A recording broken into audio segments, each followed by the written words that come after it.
Pemirsa, kondisi malam hari posko korban gempa di Desa Cijedil, Kecamatan Cugenang memprihatinkan. Dengan tenda terpal seadanya dan minim penerangan, ratusan warga mengeluhkan keadaan tersebut. Untuk mengetahui informasi terkini dari proses evakuasi serta kondisi pengungsian, kami terhubung dengan jurnalis Media Group Network, Rifki Nafis. Iya, Rifki, kalau laporan Anda sebelumnya hingga malam hari tadi, sempat ada keluhan warga yang menyatakan bahwa bantuan belum merata. Bagaimana dengan pagi hari ini update-nya?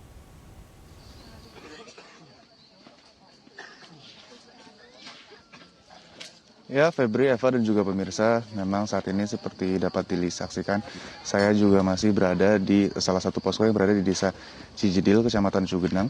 Dan memang kalau kita lihat bersama-sama, kondisi masih tidak jauh berbeda dengan tenda terpal yang masih terbuka. Dan pagi hari ini dapat kita saksikan bersama-sama, banyak masyarakat yang memang sudah terjaga begitu.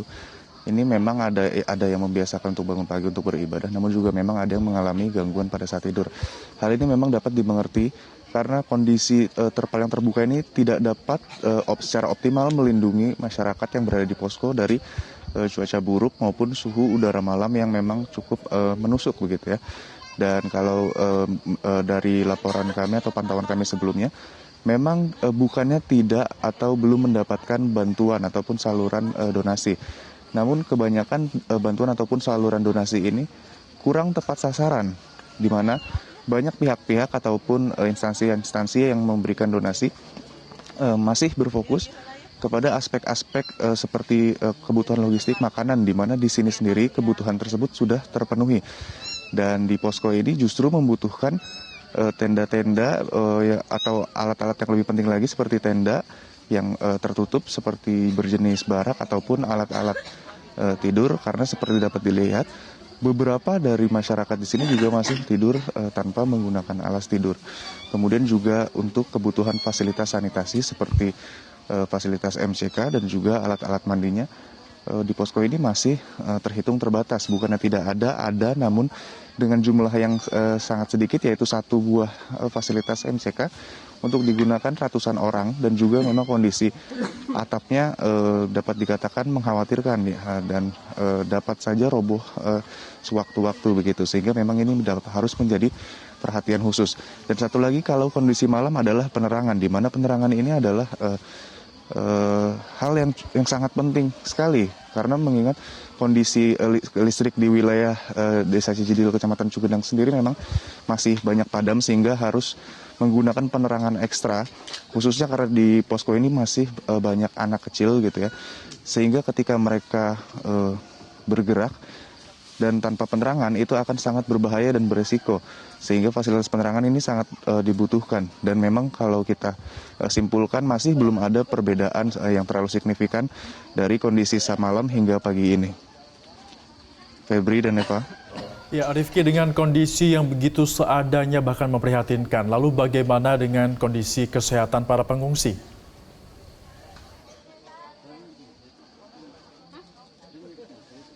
Ya, Febri dan juga Eva dan pemirsa, kesehatan pengungsi di posko ini memang sempat dikeluhkan oleh masyarakat karena dengan kondisi tenda yang terbuka, kemudian fasilitas yang cukup terbatas, itu mengganggu atau menjadi masalah bagi kesehatan dan juga daya tahan tubuh masyarakat yang berada di posko ini.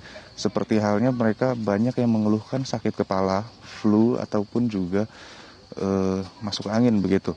Dan bukannya tidak ada obat yang sudah disalurkan oleh pihak-pihak terkait, dan bahkan sekarang sebenarnya sudah dibangun posko medik yang letaknya tidak terlalu jauh dari posko ini.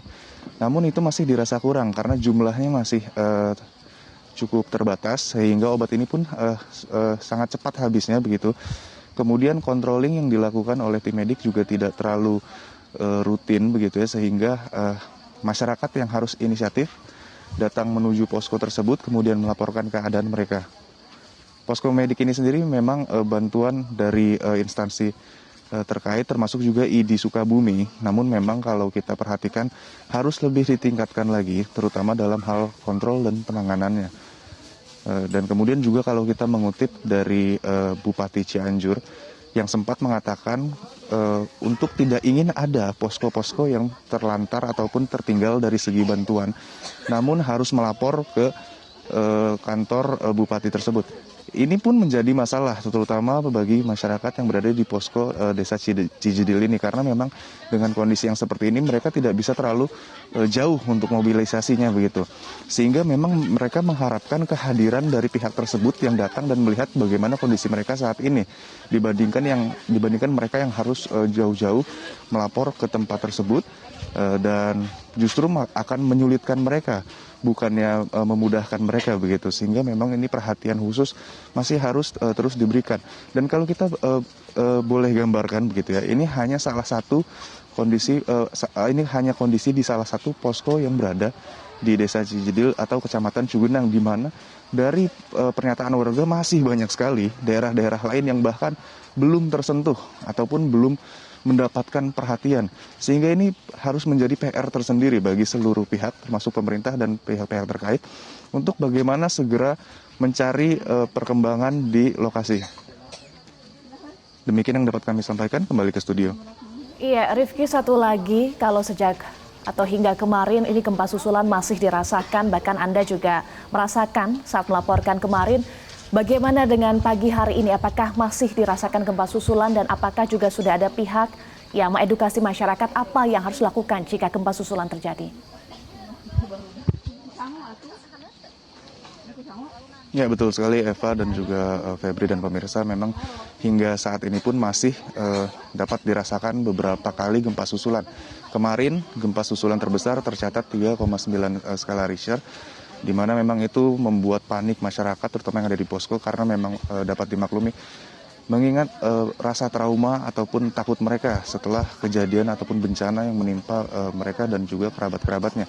Dan memang hingga saat ini dalam pantauan kami masih suka ada gempa-gempa susulan, meskipun memang skalanya tidak terlalu besar, namun dengan intensitas waktunya begitu ya, secara interval yang tidak terlalu jauh, itu memang menjadi